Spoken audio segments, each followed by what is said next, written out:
के अंदर सबसे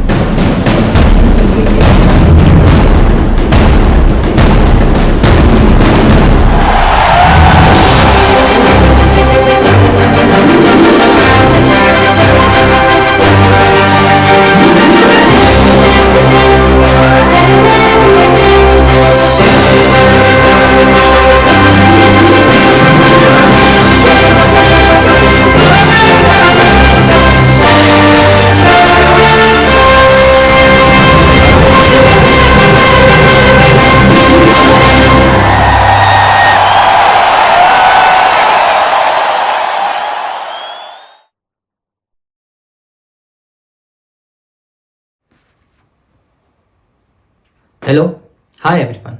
My name that you know everywhere. Hello, hi everyone. Myself Santosh Kumar. तो हमने लास्ट के अंदर साइटोलॉजी की यूनिट के बारे में स्टडी कर रहे थे और हम उसी चैप्टर को फर्दर कंटिन्यू करते हैं. ठीक है, मैं आपको सारी बेसिक्स डिटेल्स बताऊंगा. टू द एनसीईआरटी चलेंगे क्योंकि नीट का पैटर्न टू द एनसीईआरटी है. तो अभी वैसे एग्जाम भी आने वाला है, 5 मई को एग्जाम है 2024 के अंदर. तो वो सारी चीज़ें डिस्कस करने की कोशिश करेंगे जो एनसीईआरटी के रेस्पेक्ट के अंदर और नीट के रेस्पेक्ट में बहुत ही इंपॉर्टेंट है. ज़्यादा हम इधर उधर नहीं जाएंगे, भटकेंगे नहीं, टू द एनसीईआरटी को अपन पिक करने की कोशिश करेंगे. ठीक है, तो देखो लास्ट के अंदर हमने साइटोलॉजी के अंदर क्या स्टडी किया था, कुछ रिवाइज मैं आपको करवा देता हूँ. हमने देखो सेल के बारे में स्टडी किया था. Cell is a basic structural and functional unit of life. उसके पीछे रीजन मैंने आपको बताया था जो आप प्रीवियस वीडियो के अंदर देख सकते हो. उसके अलावा मैंने आपको सेल थ्योरी के बारे में बताया था, शेल्डिन और शिवान साइंटिस्ट के बारे में बताया था. उसके बाद में जो न्यू साइंटिस्ट आते हैं उनका नाम है रुडोल्फ विर्चो, जिन्होंने सेल थ्योरी को मॉडिफाई किया था. उनके ऊपर क्वेश्चन आने के चांसेस क्या रहते हैं, ज्यादा रहते हैं. हमने एक ओवर कॉन्सेप्ट ओवरव्यू पढ़ा था कि सेल के अंदर साइटोप्लाज्म और प्रोटोप्लाज्म का मतलब क्या होता है. ये चीज भी हमने डिस्कस कर ली थी. ठीक है, चलो हमने ऑर्गेनेली के बारे में भी कुछ डिस्कस किया था. तो हम अभी सेल को अच्छे तरीके से कंटिन्यू स्टडी करेंगे और कोशिश करेंगे कि till two the chapter complete होने तक सारी चीजें हम डिस्कस कर लें. वैसे आपको भी कहाँ जाना है, संडे है आज, और तो सारी चीजें अच्छे तरीके से ही करेंगे. ठीक है, घबराना मत. तो देखो अपन देखते हैं कि सेल के अंदर अपन क्या पढ़ने वाले. देखो हम अभी अपन ऑर्गेनेली के बारे में डिस्कस करने वाले. देखो ऑर्गेनेली के बारे में हम क्या डिस्कस करेंगे, एक्चुअल के अंदर सेल के अंदर बहुत सारे फंक्शंस होते हैं, उनको अच्छे तरीके से परफॉर्म करने के लिए एक मॉडिफिकेशंस होती है जिसे अपन क्या कहते हैं, ऑर्गेनेली कहते हैं. इन ऑर्गेनेली के ऊपर एक बेसिक सा क्वेश्चन पूछा जाता है, वो ये कि जो ऑर्गेनेली होती है उनके अंदर मेम्ब्रेन के रेस्पेक्ट में क्वेश्चन आता है. हम ये कहते हैं ऑर्गेनेली को अपन 3 क्लासेस में कैटेगराइज करते हैं. एक ऐसे ऑर्गेनेली जिनों के अंदर सिंगल मेम्ब्रेन पाई जाती है. ठीक है, एक ऐसे जिनों के अंदर मेम्ब्रेन प्रेजेंट होती नहीं है, एक ऐसी जिसके अंदर डबल मेम्ब्रेन प्रेजेंट होती है. तो अपन ये कहते हैं ऑर्गेनेली को हम 3 कैटेगरी में कैटेगराइज करते हैं. What is the basis of a classification, that is a presence of a membrane, plasma membrane, जो इन ऑर्गेनेली के साउंडिंग के अंदर प्रेजेंट होती है. तो अपन ये कहते हैं अगर सपोज करो कोई ऑर्गेनेली एक मेम्ब्रेन से कवर्ड है, उनके देखो क्या क्या नाम है. जिनों के अंदर एब्सेंट होती है उनके बारे के अंदर, ठीक है, नो का मतलब क्या है, इनों के अंदर ये मेम्ब्रेन लेस ऑर्गेनेली होते हैं, और एक होते हैं डबल. आपको एक चीज लर्न रखनी कि डबल के अंदर कितने आते हैं, 3 आते हैं, और एब्सेंट में कितने आते हैं, 3 आते हैं. सिंगल के अंदर कितने आते हैं, बहुत सारे आते हैं. इसका मतलब डबल में सिर्फ 3 है. तो सबसे पहले अपन डबल के वाले पर स्टडी कर लेते हैं. देखो जो न्यूक्लियस है ना, न्यूक्लियस के सराउंडिंग के अंदर 2 मेम्ब्रेन होती है. तो न्यूक्लियस किस में आ जाता है, डबल के अंदर काउंट किया जाता है. अब नेक्स्ट क्या आता है, देखो जो माइटोकॉन्ड्रिया, माइटोकॉन्ड्रिया के भी सराउंडिंग के अंदर 2 मेम्ब्रेन प्रेजेंट होती है. तो माइटोकॉन्ड्रिया के सराउंडिंग के अंदर भी कितनी मेम्ब्रेन प्रेजेंट होती है, 2 मेम्ब्रेन प्रेजेंट होती है. नेक्स्ट देखो क्या आता है, हम सिंपली कहते हैं प्लास्टिड कहते हैं. अब देखो इस प्लास्टिड के अंदर आपको मे भी क्वेश्चन पूछ सकता है इंडिविजुअली, चाहे क्रोमोप्लास्ट हो, क्लोरोप्लास्ट हो, ल्यूकोप्लास्ट हो, सबके अंदर मेम्ब्रेन कितनी पाई जाती है, 2 पाई जाती है. मे बी आप ये चीज पिक कर लोगे, मगर मे बी कुछ बच्चों को कंफ्यूजन रहती है जो 11th क्लास के रहते हैं या जिनको ये टॉपिक अच्छे तरीके से नहीं आता. तो आपको ये चीज लर्न रखनी है कि प्लास्टिड किसी भी टाइप का हो, उसके अंदर मेम्ब्रेन कितनी होती है, 2 होती है. अब देखो एब्सेंट किसमें होती है, इसमें भी अपन ने 3 नेम लिखे. न्यूक्लियस के अंदर एक स्ट्रक्चर होती है जिसका नाम क्या है, न्यूक्लियोलस. तो अपन ये कहते हैं कि न्यूक्लियोलस के अंदर जो मेम्ब्रेन होती है वो एब्सेंट होती है। तो एक तो ये हो गया। दूसरा देखो क्या होता है, राइबोसोम। राइबोसोम के अंदर भी क्या होता है, राइबोसोम के अंदर भी जो मेम्ब्रेन होती है वो एब्सेंट होती है। एक और होता है, अभी मेरे दिमाग में नहीं आ रहा, अपन डिस्कस कर लेंगे इसको, ठीक है। अब देखो सिंगल के अंदर क्या क्या होता है। सिंगल के अंदर देखो एंडोप्लाज्मिक रेटिकुलम से आपको स्टार्ट करना है। एंडोप्लाज्मिक रेटिकुलम से क्या बनता है, एंडोप्लाज्मिक रेटिकुलम से बनता है आगे जाकर देखो गोल्जी बॉडी बन सकती है। गोल्जी बॉडी आगे जाकर लाइसोसोम को फॉर्म कर सकता है, या इससे क्या बन सकता है, वैक्यूल बन सकता है।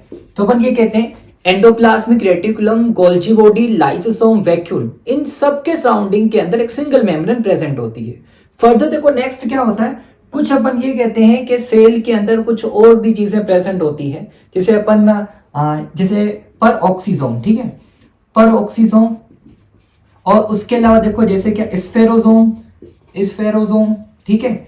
और सेम तरीके से अपन कहते हैं ग्लाइकोसोम, कहते हैं ग्लाइकोसोम एक तरीके का क्या होता है, एक मॉडिफाइड पर ऑक्सीजोम होता है। रिसेंटली नीट ने कुछ क्वेश्चंस पूछे हैं, ये टॉपिक बहुत ही छोटा एनसीईआरटी के अंदर सबसे लास्ट के अंदर दिया हुआ है, तो क्वेश्चन आने के चांसेस बहुत ही कम हो जाते हैं, मगर अपन को किसी भी टॉपिक में कंफ्यूजन नहीं रखना। देखो होता क्या एक्चुअल में, अपन बायो को बहुत इजी ले लेते हैं, फिर बाद में ये देखते हैं बायो तो है कर लेंगे। अब बायो के अंदर कॉन्सेप्ट यहाँ पे नहीं होते ना, तो वहीं पे क्वेश्चन रॉन्ग हो जाएंगे।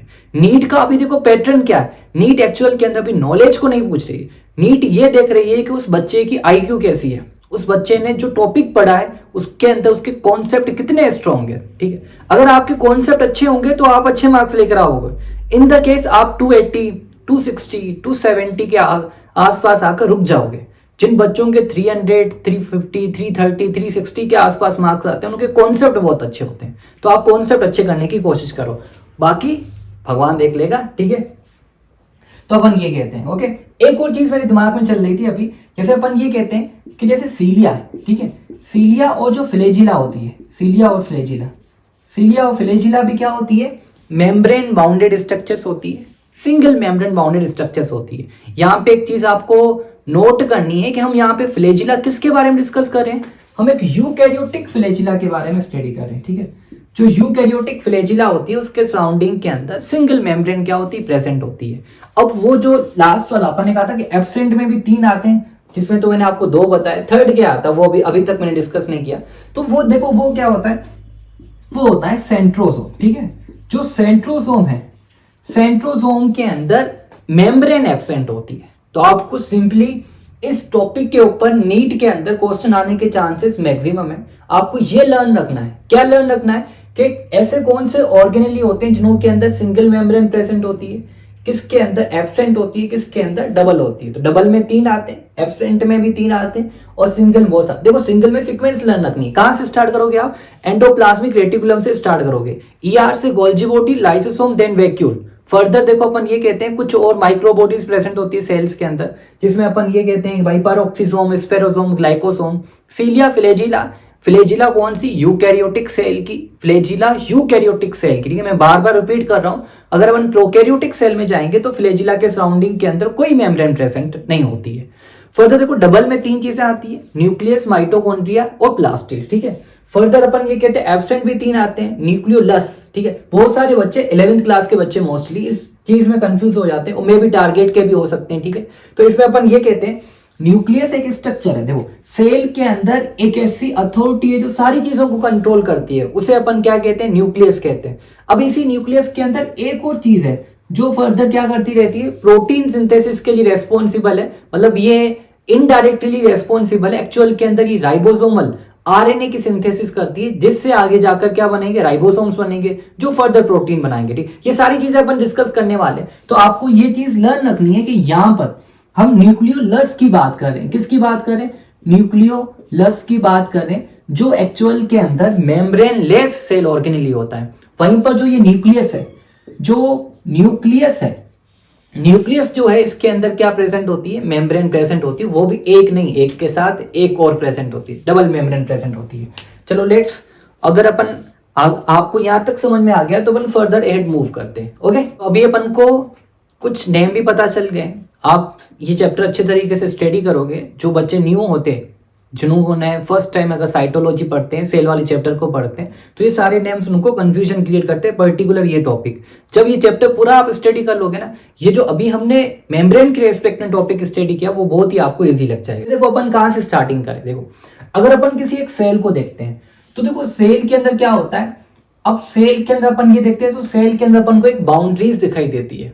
जो उसकी बाउंड्री क्या हो सकती है, अगर ये एक तरीके का एनिमल सेल है तो एनिमल सेल के अंदर जो बाउंड्री होती है उसे अपन क्या कहते हैं, सेल मेम्ब्रेन कहते हैं। ठीक है, जहां इसे हम प्लाज्मा मेम्ब्रेन कहते हैं। तो एनिमल सेल की जो बाउंड्री होती है उसे अपन क्या कहते हैं, सेल मेम्ब्रेन कहते हैं। जैसे हमारा घर है तो सराउंडेड वो किससे होता है, वॉल से सराउंडेड होता है। सेम तरीके से सेल भी क्या होता है, एक वॉल से सराउंडेड होता है जिसे अपन क्या कहते हैं, प्लाज्मा मेम्ब्रेन कहते हैं। इन द केस अगर अपन एनिमल सेल के बारे में डिस्कस कर रहे हैं तो वहीं पर प्लांट सेल के अंदर फर्दर देखो और मॉडिफिकेशंस होती है। तो प्लांट सेल के अंदर क्या होता है, प्लांट सेल के अंदर क्या प्रेजेंट होता है, दो तरीके की क्या होती है, कवरिंग होती है। ठीक है, जैसे अगर सपोज करो एक कोई ऐसी स्ट्रक्चर जो बहुत ही ज्यादा क्या है, ऐसे स्ट्रेंथ प्रोवाइड करवाती है, तो उसकी जाहिर सी बात है कवरिंग भी क्या रहती है, ज्यादा रहती है।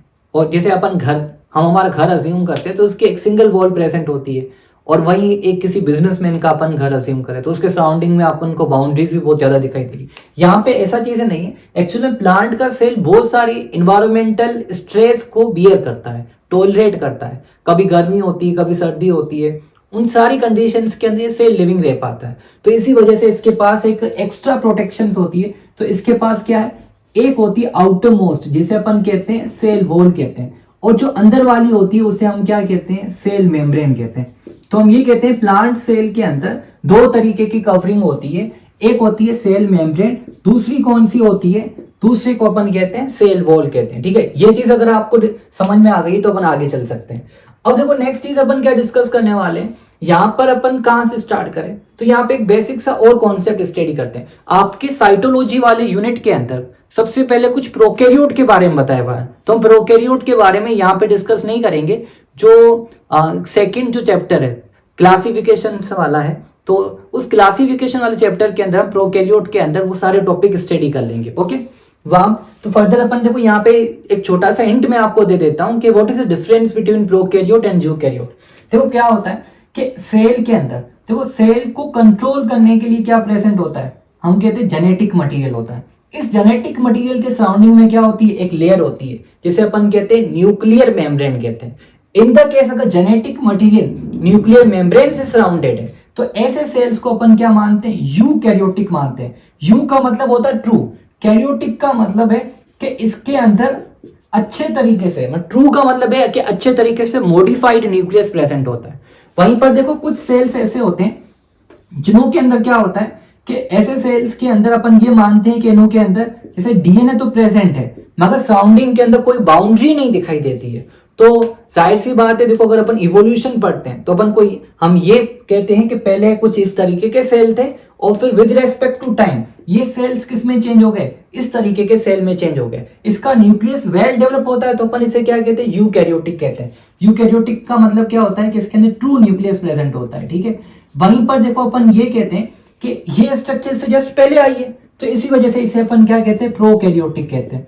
प्रोकैरियोटिक का मतलब क्या होगा, प्रोकैरियोटिक का देखो सिंपली मतलब ये होगा कि ऐसी स्ट्रक्चर जो यूकैरियोट से पहले प्रेजेंट थी। हम ये डिफाइन करते हैं कि प्रोकैरियोटिक सेल के अंदर न्यूक्लियर मेम्ब्रेन एब्सेंट होती है मगर जेनेटिक मटेरियल क्या हो सकता है, प्रेजेंट हो सकता है, मतलब प्रेजेंट होता है। तो अपन ये कहते हैं प्रोकैरियोटिक सेल के अंदर जेनेटिक मटेरियल प्रेजेंट होता है मगर न्यूक्लियर मेम्ब्रेन एब्सेंट होती है। तो प्रोकैरियोट में देखो क्या आ जाएगा, जैसे बैक्टीरिया आ जाता है, ठीक है, माइकोप्लाज्मा आ जाता है, आर्क बैक्टीरिया आ जाता है, ये सारे किस में आते हैं, प्रोकैरियोट में आते हैं। जो भी किंगडम मोनेरा के मेंबर्स है वो सारे किस में आते हैं, प्रोकैरियोट में आते हैं।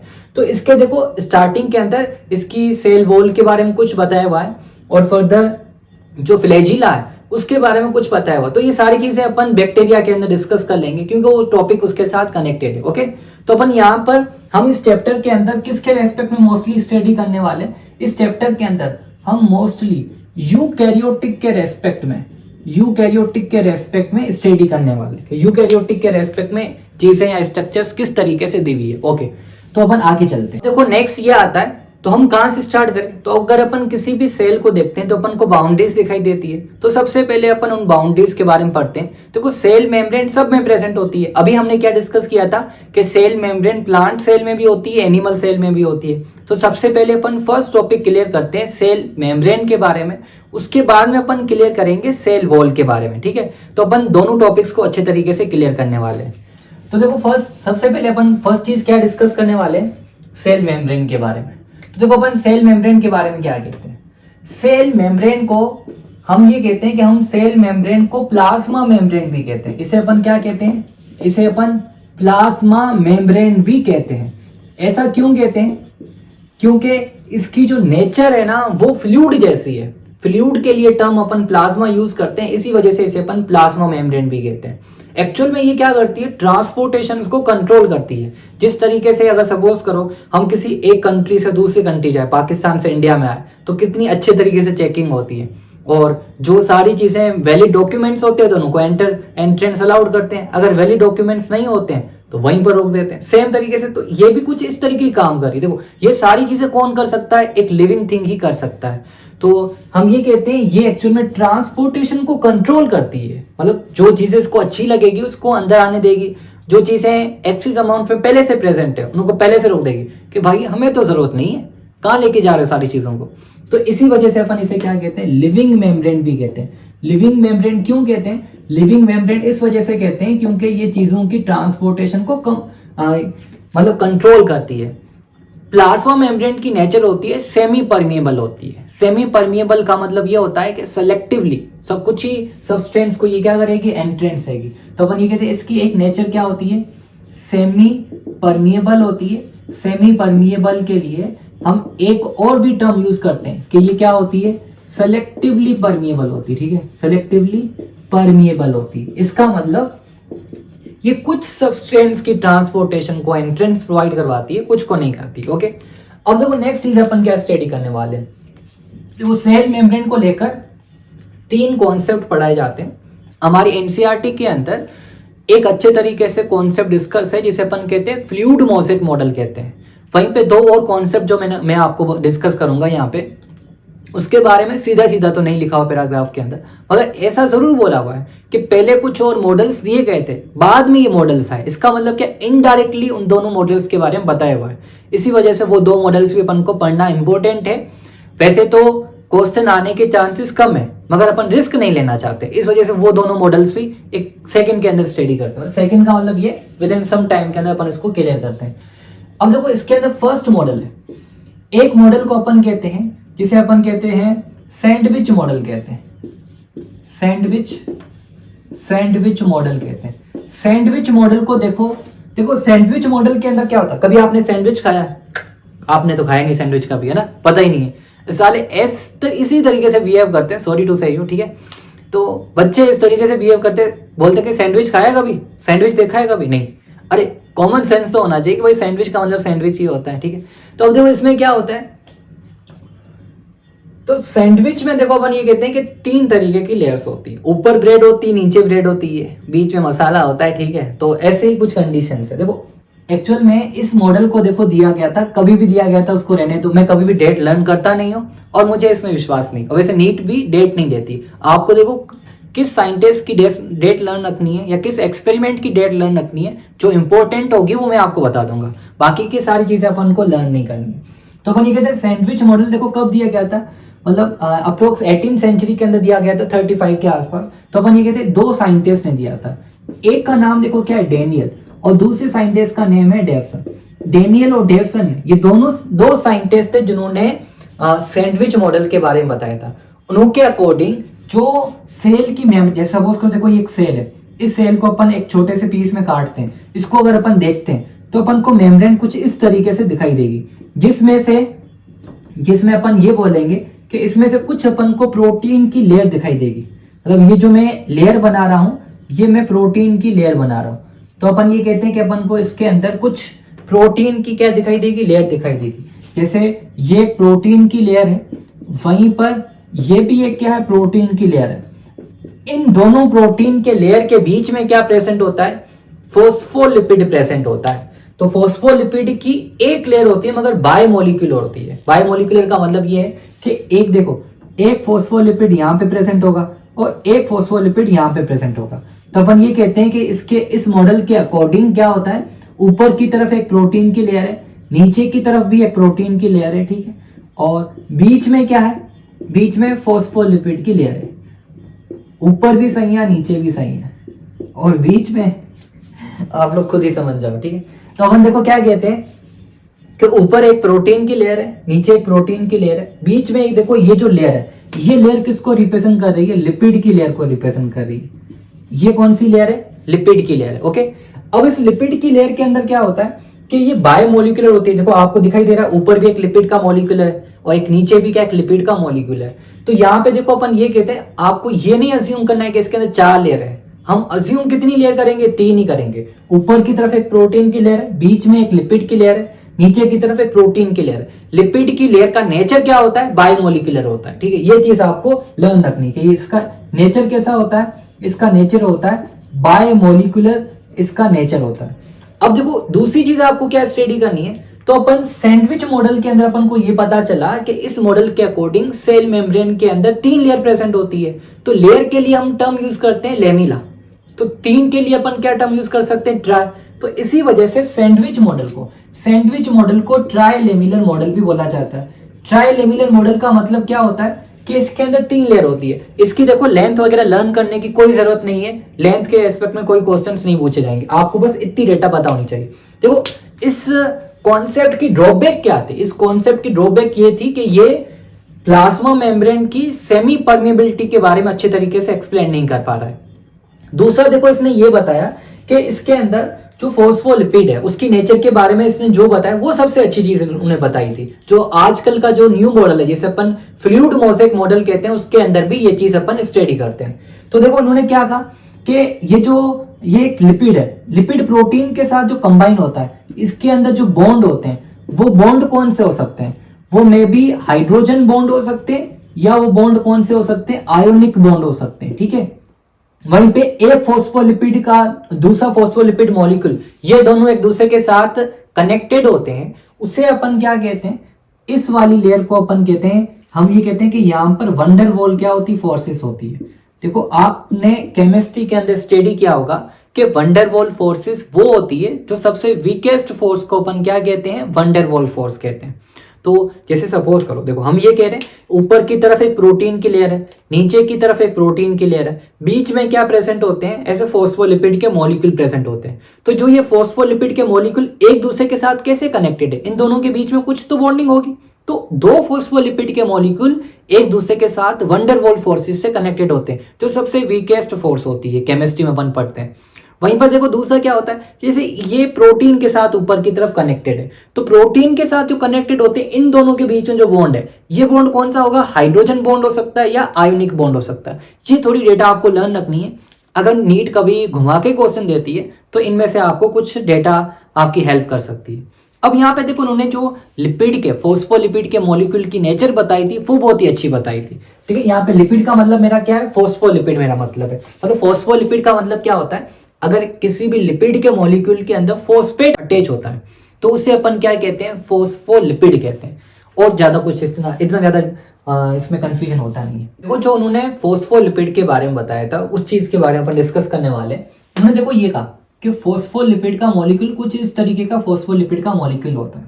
इसके अंदर ऊपर वाले पार्ट को अपन क्या कहते हैं, हेड कहते हैं, ठीक है। ये हेड किसके साथ कनेक्टेड होता है, ऐसे प्रोटीन के साथ कनेक्टेड होता है। किसके साथ कनेक्टेड होता है, प्रोटीन के साथ।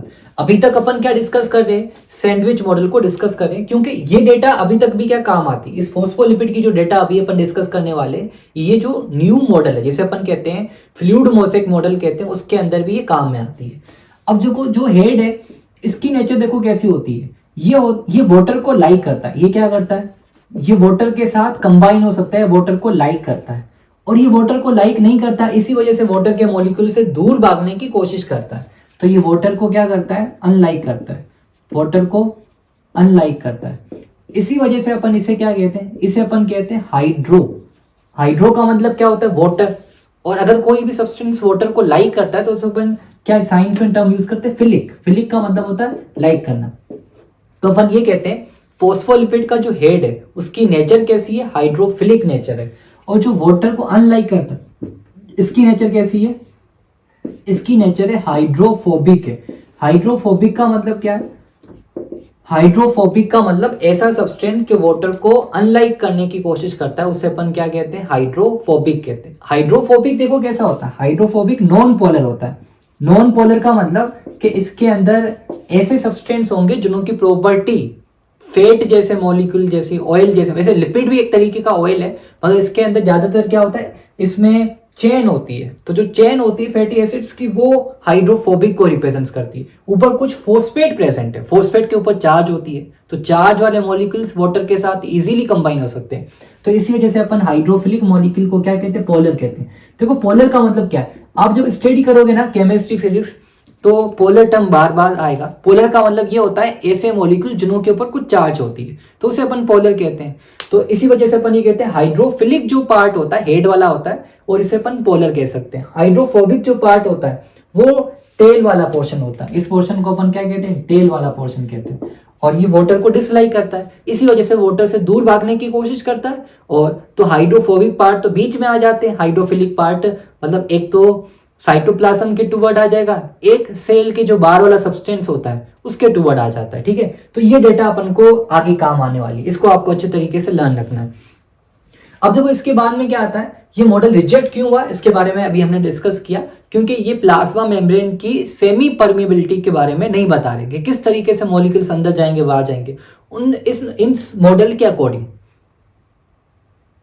इस मॉडल के अकॉर्डिंग हम ये मानते हैं कि भाई सेल के बीच में, मेम्ब्रेन के बीच में कुछ स्पेस है जहां सारी चीजें आएगी। मगर अभी अपन ने डिस्कस क्या किया भाई, ऊपर की तरफ प्रोटीन है, फिर हाइड्रोफिलिक है, फिर हाइड्रोफोबिक है, तो ऐसे ही सारी चीजें, तो किस तरीके से सारे सब्सटेंस ट्रांसपोर्ट हो सकते हैं वो अच्छे तरीके से नहीं बता पा रहे।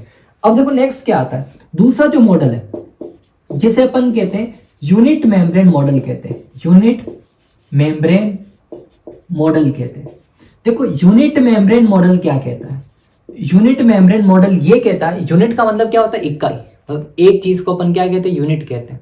इस मॉडल के अकॉर्डिंग चाहे मेम्ब्रेन सेल की हो, चाहे ऑर्गेनेली की हो, किसी की भी मेम्ब्रेन हो, सबके अंदर कंपोजिशन क्या रहती है, सेम रहती है। सब सारी जो सेल मेम्ब्रेन होती है वो किसकी बनी हुई होती है, एक सेम तरीके के केमिकल्स की बनी हुई होती है, जैसे अपन कहते हैं लिपिड और प्रोटीन। देखो अभी अपन ने डिस्कस किया उसके अकॉर्डिंग हमने ये कहा कि सेल मेम्ब्रेन के अंदर एक प्रोटीन की चेन होती है, बीच में क्या होता है, लिपिड प्रेजेंट होता है। तो यूनिट मेम्ब्रेन मॉडल भी अपन को ये बताता है कि जो भी सेल मेम्ब्रेन होती है, ऑल मेम्ब्रेन, वो मेम्ब्रेन किसकी हो सकती है, या तो किसी सेल की हो सकती है या किसी ऑर्गेनेली की हो सकती है, कि चाहे सेल की मेम्ब्रेन हो चाहे ऑर्गेनेली की मेम्ब्रेन हो, इन सब की कंपोजिशन क्या रहेगी, सेम रहेगी।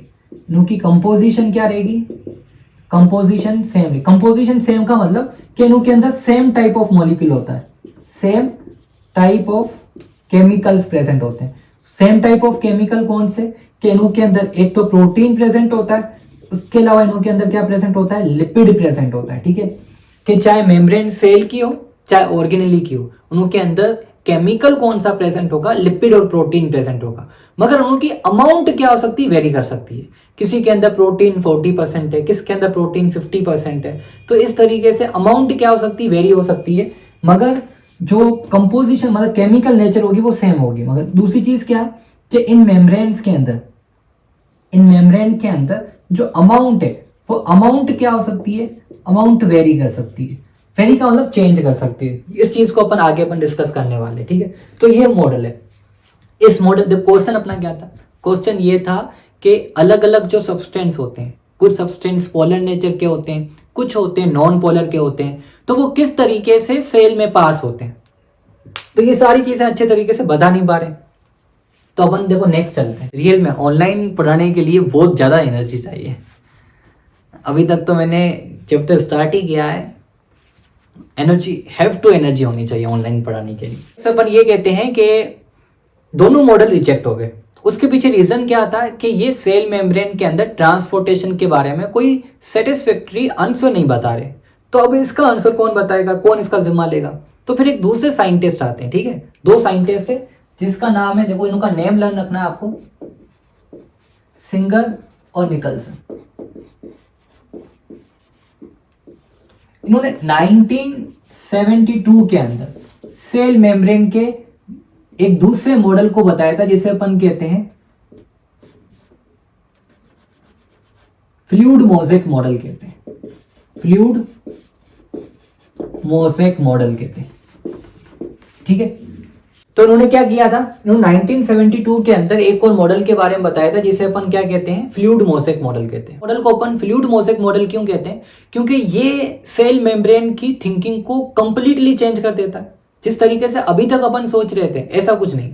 इन्होंने ये कहा कि भाई सेल मेम्ब्रेन के अंदर दिक्कत क्यों आ रही है, क्योंकि जो मॉडल पहले दिए गए हैं उन्होंने अच्छे तरीके से चीजों को डिस्क्राइब नहीं किया। उन्होंने देखो बहुत सारे अपने एक्सपेरिमेंट किसके ऊपर किए। तो एक क्वेश्चन देखो नीट में आ सकता है कि जो सेल मेम्ब्रेन का मॉडल है हमारे को पता चला तो किस सेल के ऊपर बहुत सारे एक्सपेरिमेंट किए गए थे, तो आरबीसी के ऊपर। आरबीसी को अपन क्या कहते हैं, एरिथ्रोसाइट भी कहते हैं। तो एरिथ्रोसाइट के ऊपर बहुत सारे एक्सपेरिमेंट किए गए जिसकी रिजल्ट के अंदर हमारे को ये पता चला कि सेल मेम्ब्रेन की नेचर कैसी होती है। क्वेश्चन ये भी आ सकता है कि भाई इतने सारे सेल्स होते तो आरबीसी को ही क्यों चुना गया, हमारी स्किन के सेल है उसके ऊपर भी एक्सपेरिमेंट करके ये बता सकते थे कि सेल मेम्ब्रेन की नेचर कैसी होती है।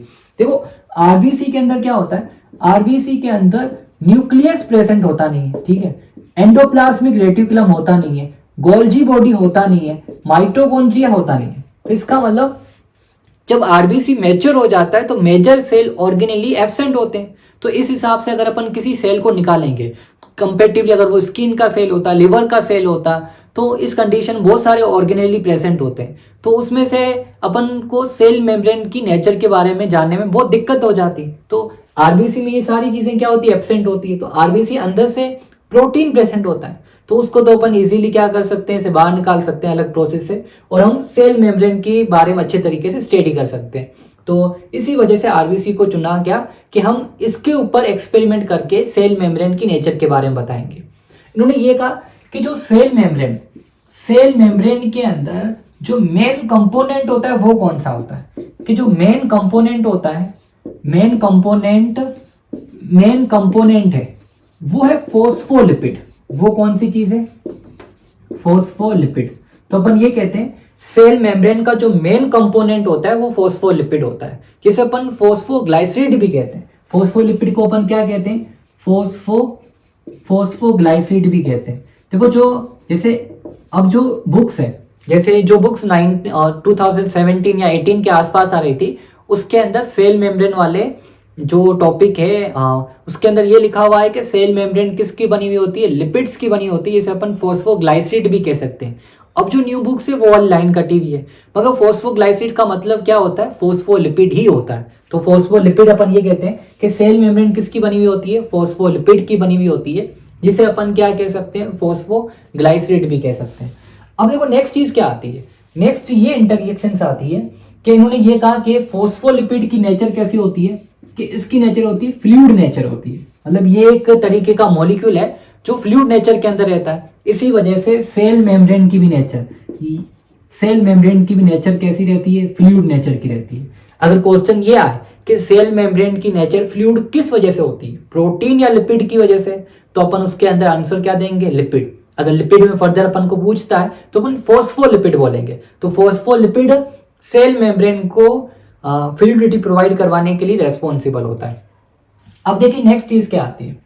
नेक्स्ट इन्होंने ये तो बता दिया, इन्होंने ये कहा कि जो भाई साहब आप अभी तक जो डिस्कस कर रहे हो ना, फेंक रहे हो और बहुत दूर तक फेंक रहे हो, जो सारे कॉन्सेप्ट अच्छे तरीके से नहीं बता रहा है। तो लोगों ने कहा आप ही बता दो अच्छे तरीके से कि सारी चीजें किस तरीके से होगी। तो इन्होंने ये कहा, इन्होंने क्या कहा, इन्होंने कहा कि भाई जो हमारी मेम्ब्रेन है, प्लाज्मा मेम्ब्रेन है, वो इस तरीके की प्लाज्मा मेम्ब्रेन होती है जिसके अंदर प्रोटीन की कोई लेयर नहीं होती है। लोग हैरान हो गए कि हम तो अभी तक जिसकी पूजा कर रहे थे कि वो तो भगवान ही नहीं निकले। मतलब देखो अब सपोज करो, देखो ये मॉडल जो आया है 1972 में आया, जो पहले वाले मॉडल से वो 1835 से स्टार्ट हो गए। तो उसके मतलब अपन ऐसे ऑलमोस्ट 120 ईयर्स 130 ईयर्स तक लोग एक चीज को बार बार रट रहे। बाद में एक नोटिफिकेशन आती है, जैसे अभी आती है न्यूज आती है, कहते हैं कि भाई ये मॉडल रिजेक्ट हो गया, तो लोगों की तो सारी चीजें चली गई। तो इन्होंने कहा कि भाई ऐसा नहीं होता। सेल मेम्ब्रेन के अंदर लिपिड की लेयर होती है, प्रोटीन की लेयर नहीं होती है। तो कहा भाई प्रोटीन भी प्रेजेंट तो होता है ना। इन्होंने कहा हाँ प्रोटीन प्रेजेंट होता है, मैं मना थोड़ी कर रहा हूँ प्रोटीन प्रेजेंट नहीं होता। इन्होंने कहा प्रोटीन की अरेंजमेंट अलग होती है कि कुछ प्रोटीन्स इस तरीके से प्रेजेंट होते हैं, कुछ प्रोटीन्स ऐसे प्रेजेंट होते हैं, ठीक है। और ये फर्दर से एक लिपिड हो गया। कुछ प्रोटीन्स क्या होते हैं, कुछ प्रोटीन्स इस तरीके से प्रेजेंट होते हैं। इन्होंने कहा इस तरीके से सेल मेम्ब्रेन होती है। तो उन्होंने कहा कि सेल मेम्ब्रेन किसकी बनी हुई होती है,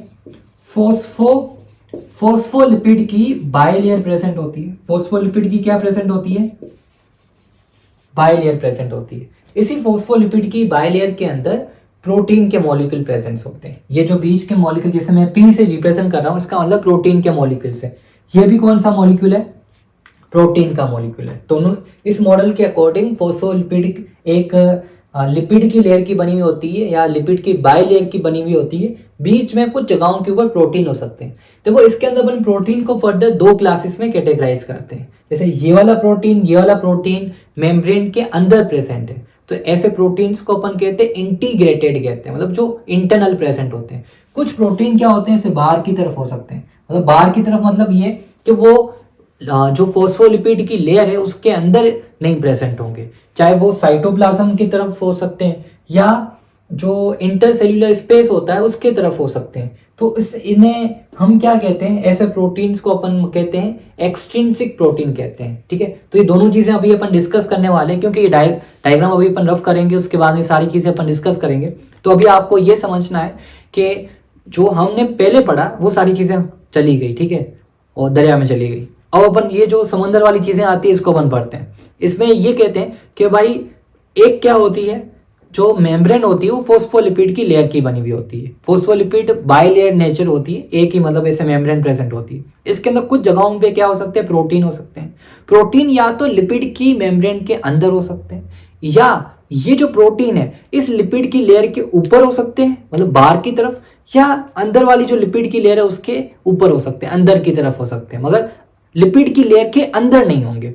तो जो अंदर नहीं होते बाहर की तरफ होते हैं उसे अपन कहते हैं एक्सट्रिंसिक प्रोटीन कहते हैं। जैसे देखो ये जो आपको प्रोटीन दिखाई दे रहा है, ये जो आपको प्रोटीन दिखाई दे रहा है ये एक एक्सट्रिंसिक प्रोटीन है। ये जो प्रोटीन आपको दिखाई दे रहा है ये भी कौन सा प्रोटीन है, एक तरीके का एक्सट्रिंसिक प्रोटीन है। तो अपन ये कहते हैं दोनों जो प्रोटीन्स होते हैं उनकी नेचर कैसी होती है, एक्सट्रिंसिक नेचर होती है, ठीक है। अब अपन फर्दर नेक्स्ट डिस्कस करते हैं। तो ये चीजें आपको अच्छे तरीके समझ में आ गई। आगे देखो, इस डायग्राम को मैंने रफ नहीं किया, अपन इसे स्टडी करते हैं। तो उन्होंने ये कहा कि भाई प्रोटीन दो तरीके के होते हैं। कौन कौन से प्रोटीन होते हैं, एक होते हैं देखो इंट्रिंसिक प्रोटीन होते हैं।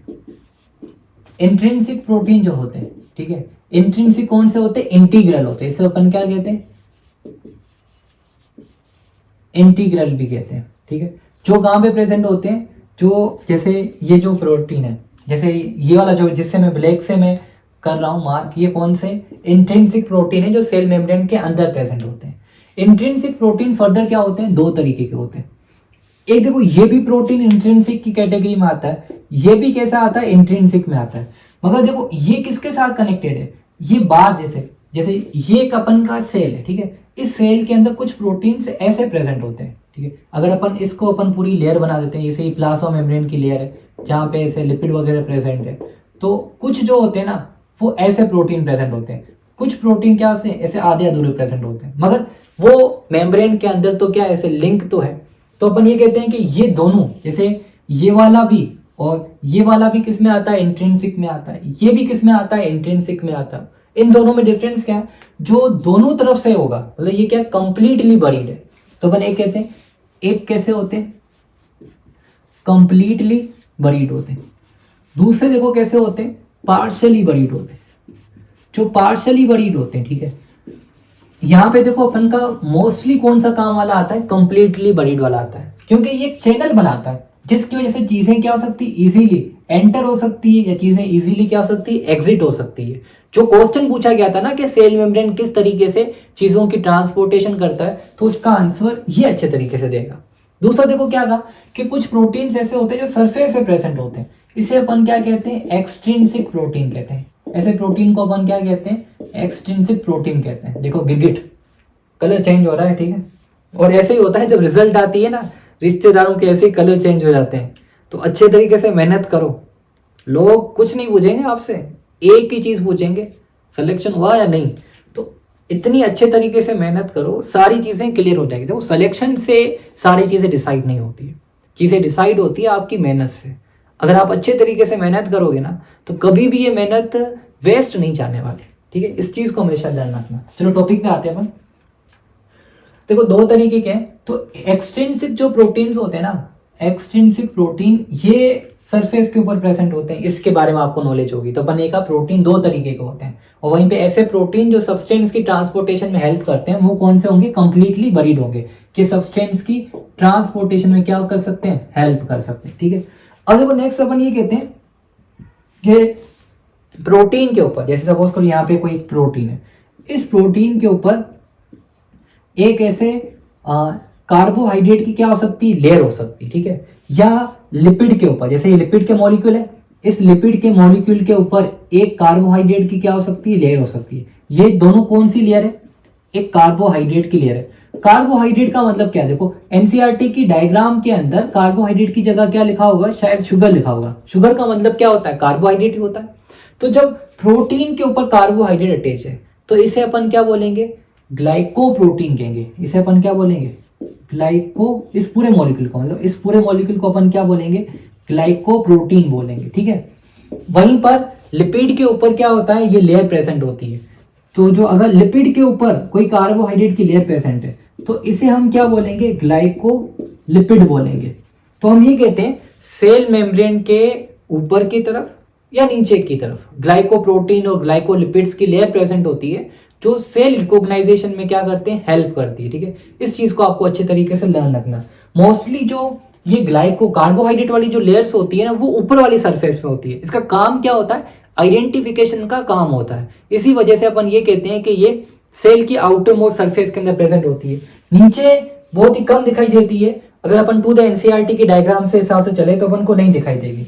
तो अपन ये कहते हैं कि इसकी वजह से देखो सेल मेम्ब्रेन को अगर अपन बीच में से काटे तो डिफरेंस बन जाता है। ऊपर ग्लाइकोप्रोटीन्स है और ग्लाइकोलिपिड्स है, नीचे से प्रोटीन और लिपिड प्रेजेंट है। इसी वजह से अपन ये कहते हैं सेल मेम्ब्रेन की जो नेचर होती है, सेल मेम्ब्रेन की नेचर कैसी होती है, एसिमेट्रिकल होती है। एसिमेट्रिकल का मतलब क्या होता है, क्या सपोज करो देखो अगर मेरे पास ये बॉक्स है, इसको मैं काटूं तो दो आइडेंटिकल मेरे पास क्या बन जाएंगे, पार्ट्स बन जाएंगे। सेम तरीके से अगर मेरे पास क्या है, जैसे एक दूसरा बॉक्स है, ठीक है, ये बॉक्स है, अगर मैं इसको काटूं, इसको या तो मैं ऐसे काट सकता हूं या इसको मैं ऐसे काट सकता हूं, ठीक है, या तो ऐसे काट सकता हूं या तो ऐसे काट सकता हूं। दोनों कंडीशन के अंदर मेरे पास जो दो पार्ट्स बनेंगे वो आइडेंटिकल नहीं है। तो जब भी अपन किसी चीज को डिवाइड करते हैं उसके दो आइडेंटिकल पोर्शन बन जाए तो उसे अपन सिमेट्रिकल कहते हैं। जैसे जो ये फर्स्ट वाली कंडीशन है ना, ए वाली कंडीशन, ये सिमेट्रिकल को रिप्रेजेंट कर रही है। सेकंड वाली जो कंडीशन है ये किसको रिप्रेजेंट कर रही है, एसिमेट्रिकल को रिप्रेजेंट कर रही है। तो अपन ये मानते हैं कि सेल मेम्ब्रेन की नेचर कैसी होती है, एसिमेट्रिकल होती है। अगर इस क्वेश्चन में पूछा जाए तो कुछ बुक्स ये भी लिखती है कि भाई एसिमेट्रिकल नेचर का रीजन प्रोटीन, लिपिड और जो कार्बोहाइड्रेट है उसकी वजह से होता है, ठीक। कुछ बुक्स ऐसा तीनों को रेफर करती है। और मोस्टली अपन देखा जाए तो जो ये कार्बोहाइड्रेट्स होते हैं, ग्लाइको जो होते हैं, ग्लाइकोप्रोटीन या ग्लाइकोलिपिड्स होते हैं, वो एसिमेट्रिकल को बनाएंगे।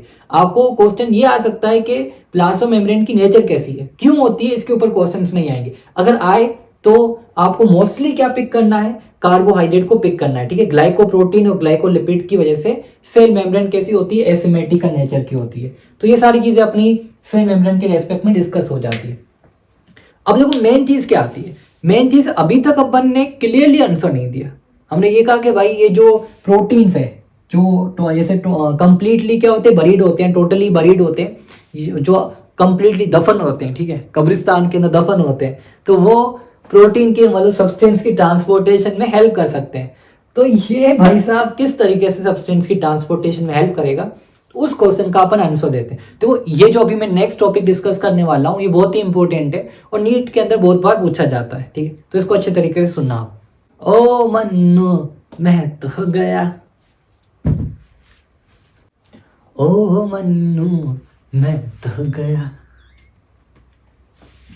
तो देखो अपन डिस्कस करते हैं। नेक्स्ट ये आता है कि सब्सटेंस की ट्रांसपोर्टेशन किस तरीके से होती है सेल मेम्ब्रेन के अंदर। तो हम ये कहते हैं जिसका हम आंसर देना चाहते हैं, सब्सटेंस की transportation, substance transportation in cell membrane, in cell membrane. CM साहब, ठीक है, सीएम साहब के पास सब्सटेंस कैसे जाते हैं, तो इसके बारे में अपन पढ़ते हैं। तो देखो अपन ये कहते हैं सब्सटेंस की ट्रांसपोर्टेशन कैसे होती है। तो सब्सटेंस की ट्रांसपोर्टेशन, तो सब्सटेंस की ट्रांसपोर्टेशन डिपेंड करेगी नेचर ऑफ सब्सटेंस के ऊपर जो ट्रांसपोर्ट होना चाहता है, ठीक है। कि सपोज करो अगर कोई भी बंदा अगर आपके घर में आता है तो वो किस तरीके से आपके घर में आएगा, वो डिपेंड करेगा कि वो किस टाइप का बंदा है। मतलब वो आपके फैमिली मेंबर है, इजीली आ जाएगा। कोई दूर का रिश्तेदार है तो आने में कुछ क्या है, हिचकिचाहट महसूस करेगा, और वहीं पर आपका उसका कोई लेना देना नहीं है तो वो गेट पर ही खड़ा रहेगा। पानी पिलाओ तो ठीक है, नहीं तो वहाँ से ही हाय और वहीं से गुड बाय, ठीक है। तो ऐसी चीज़ें होती है सब्सटेंस के अंदर, सेल मेम्ब्रेन के अंदर। तो अपन ये कहते हैं कि भाई सब्सटेंस कैसा होगा। अगर सब्सटेंस देखो नॉन पोलर नेचर का है, किस नेचर का है, नॉन पोलर। अभी मैंने आपको डिस्कस किया नॉन पोलर का मतलब क्या होता है, जिसके ऊपर कोई चार्ज नहीं होती है। आप देखो क्लास 12th के अंदर केमिस्ट्री चैप्टर में आप ये डिस्कस करते हो कि जो जैसा होगा वो उसी के अंदर घुल जाता है, ठीक है। तो नॉन पोलर देखो किसकी नेचर होती है। नॉन पोलर मॉलिक्यूल्स क्या हो सकते हैं, ऑक्सीजन हो सकता है, कार्बन डाइऑक्साइड हो सकते हैं, या लिपिड के मॉलिक्यूल्स हो सकते हैं, जिसके लिए एनसीईआरटी ने टर्म यूज किया न्यूट्रल सॉल्यूट। क्या टर्म यूज किया एनसीईआरटी ने, न्यूट्रल सॉल्यूट, ठीक है। एनसीईआरटी यूज करती है कि न्यूट्रल जो सॉल्यूट्स होते हैं वो डिफ्यूजन की वजह से चले जाते हैं। डिफ्यूजन का मतलब क्या होता है यहाँ पर देखो, तो सबसे पहले अपन ये डिस्कस कर लेते हैं। देखो डिफ्यूजन का मतलब क्या होता है, डिफ्यूजन का मतलब होता है अगर किसी भी चीज का ट्रांसपोर्टेशन होता है हाई कंसंट्रेशन से कहां पर, लो कंसंट्रेशन तक, तो उस प्रोसेस को अपन क्या कहते हैं, डिफ्यूजन कहते हैं। सपोज करो देखो ये एक मेम्ब्रेन है, यहां पर देखो ग्लूकोज कितना है, यहाँ पे ग्लूकोज 90% है, यहाँ पे ग्लूकोज क्या है 60% है। तो ये सेल वाला साइटोप्लाज्म है, ठीक है। ये कौन सी चीज है, ये साइटोप्लाज्म है। तो इसके अंदर क्या चला जाएगा, ग्लूकोज चला जाएगा। तो अब यहाँ पे सब्सटेंस की ट्रांसपोर्टेशन देखो, ग्लूकोज एक अलग तरीके का, मैं आपको डिफ्यूजन का कॉन्सेप्ट बता रहा हूँ। अगर किसी चीज का जो ट्रांसपोर्टेशन हाई कंसंट्रेशन से लो कंसंट्रेशन होता है तो उस वाले प्रोसेस को अपन क्या कहते हैं, डिफ्यूजन कहते हैं। तो ये सारी चीजें डिफ्यूजन की वजह से जाएगी, मतलब कहां से पास होगी, सेल के अंदर लिपिड की लेयर है, प्रोटीन भी प्रेजेंट है। तो अपन ये कहते हैं कि जो पोलर मॉलिक्यूल्स, तो पोलर नेचर किसकी होती है, फॉस्फोलिपिड की होती है। तो ये चीजें कैसे ट्रांसपोर्ट होगी, फॉस्फोलिपिड्स होते हैं, फॉस्फोलिपिड से ट्रांसपोर्ट हो जाएंगे, किससे होंगे, बाय डिफ्यूजन से।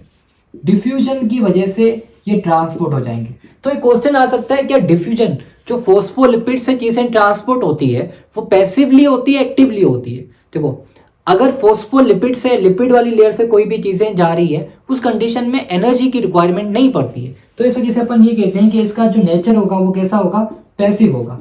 कैसे, सपोज करो देखो ये एक हमारी क्या है, ये एक सेल मेम्ब्रेन की लेयर है, ठीक है। अब इस सेल मेम्ब्रेन की लेयर के अंदर जैसे ये पूरा एक सेल था, इसके अंदर अपन एक छोटा सा यहाँ पे स्ट्रक्चर बनाइए। यहाँ पे ऑक्सीजन की कंसंट्रेशन कितनी है, यहाँ पे अपन ये मानते हैं कि जैसे यहाँ पे ऑक्सीजन की कंसंट्रेशन है 95 के आसपास है, यहाँ पे ऑक्सीजन का जो कंसंट्रेशन है वो कितनी है 40 के आसपास है, ठीक है। अपन ऐसा अज्यूम करते हैं। तो उस कंडीशन के अंदर जो ऑक्सीजन है वो कहाँ से कहाँ जाएगी, हाई कंसंट्रेशन से लो कंसंट्रेशन आ जाएगी, सेल के अंदर ऑक्सीजन मूव करेगी। तो यहाँ पे देखो ऑक्सीजन कहाँ से आएगी, लिपिड के बीच में जो स्पेस है यहाँ से डिसोल्व होकर अंदर की तरफ आ जाएगी। तो यहाँ पे चीजें खुद ब खुद हाई कंसंट्रेशन से लो कंसंट्रेशन जाते हैं, तो एनर्जी की कोई भी रिक्वायरमेंट यहाँ पे नहीं पड़ती है। अब दूसरी चीज देखो अपन को, तो यहाँ पे इसी वजह से अपन ये कहते हैं कि जो नॉन पोलर सब्सटेंस की जो ट्रांसपोर्टेशन होगी वो पैसिवली होगी, और कैसे होगी, बाय डिफ्यूजन से होगी, जैसे मैंने आपको ये एग्जांपल बताया। अब देखो नेक्स्ट चीज क्या आती है, नेक्स्ट चीज ये आती है कि अगर सपोज करो किस चीज की ट्रांसपोर्टेशन, कोई कुछ सब्सटेंस ऐसे होते हैं जो किस नेचर के होते हैं, पोलर नेचर के होते हैं। किस नेचर के होते हैं, पोलर नेचर के होते हैं, ठीक है। अब पोलर में देखो दो चीजें दी हुई है, जैसे जो वाटर होता है ना, वाटर किस नेचर का होता है, पोलर नेचर का होता है, मगर इसकी साइज क्या होती है, इसकी साइज होती है छोटी साइज होती है। वाटर की साइज क्या होती है, वाटर की साइज होती है छोटी। इसी वजह से वाटर जो है वो लिपिड की मेम्ब्रेन की वजह से अंदर चला जाएगा। जाएगा कैसे, हाई कंसंट्रेशन से लो कंसंट्रेशन जाएगा। वाटर की भी मूवमेंट कैसे होती है, high concentration to low concentration होती है।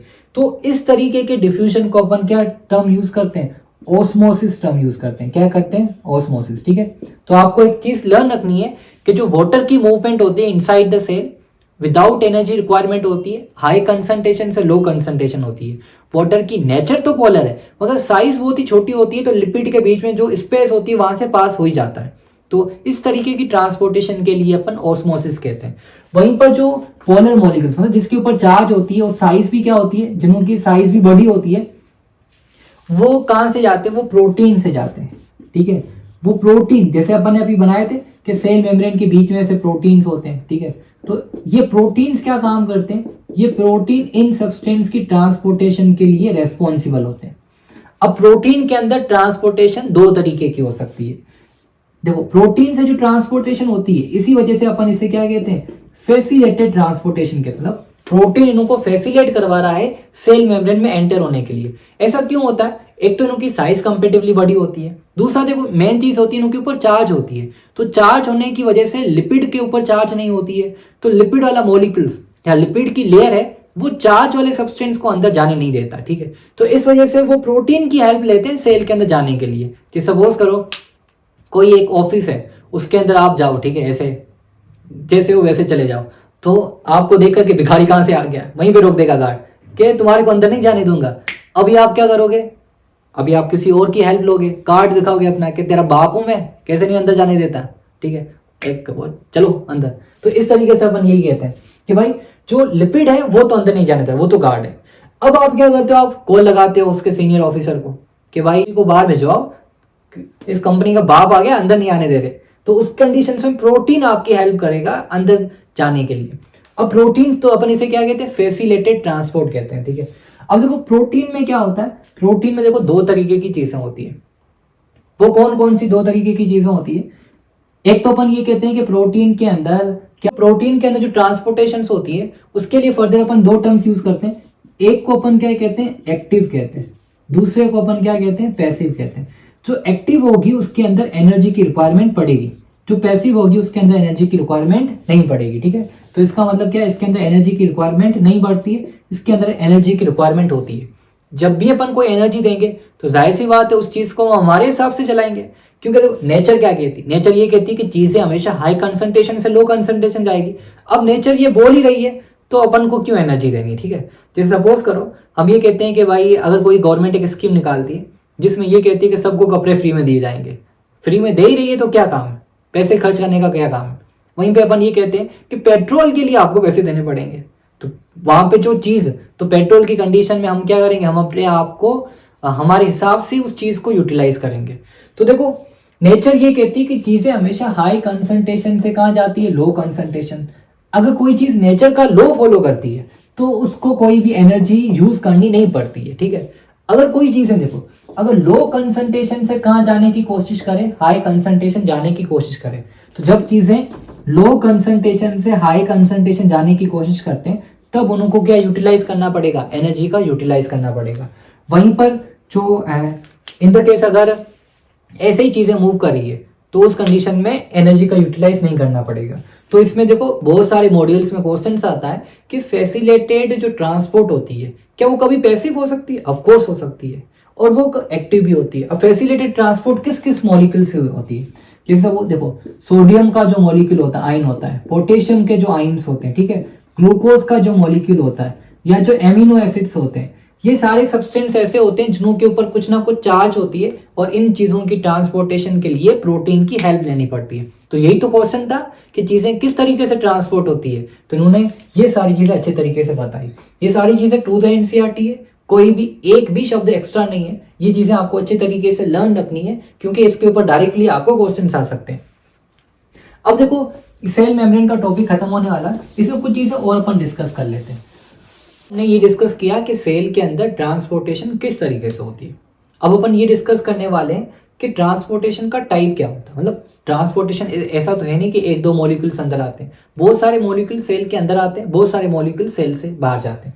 सपोज कर देखो ये एक सेल है, अब इस सेल के अंदर क्या होता है, जैसे ये कुछ लिक्विड के मॉलिक्यूल्स है, ये कौन से मॉलिक्यूल है, कुछ लिक्विड के मॉलिक्यूल्स है जो सेल के अंदर आने की कोशिश कर रहे हैं। कुछ जैसे सपोज करो ये सॉलिड के मॉलिक्यूल्स है, ये कुछ कौन से हैं, सॉलिड के मॉलिक्यूल्स है जो भी सेल के अंदर एंटर होने की कोशिश कर रहे हैं। तो जैसे ही देखो ये सेल के अंदर आते हैं तो सबसे पहले प्लाज्मा मेम्ब्रेन कुछ इस तरीके की हो जाएगी, उन लोगों को पूरा ऐसे ऐसे निगल जाएगी और फिर ये जो मॉलिक्यूल्स हैं ये सेल के अंदर एंटर कर लेंगे। तो इस कंडीशन देखो लिक्विड के मॉलिक्यूल्स कहाँ आ गए, सेल के अंदर आ गए। जैसे अगर सपोज करो तुम्हारी बॉडी में लिक्विड जाता है, कैसे जा सकता है, ऐसे ड्रिल करके जा सकता है नहीं, तुम लोग तो उसी लिक्विड को पियोगे तभी तो जाएगा।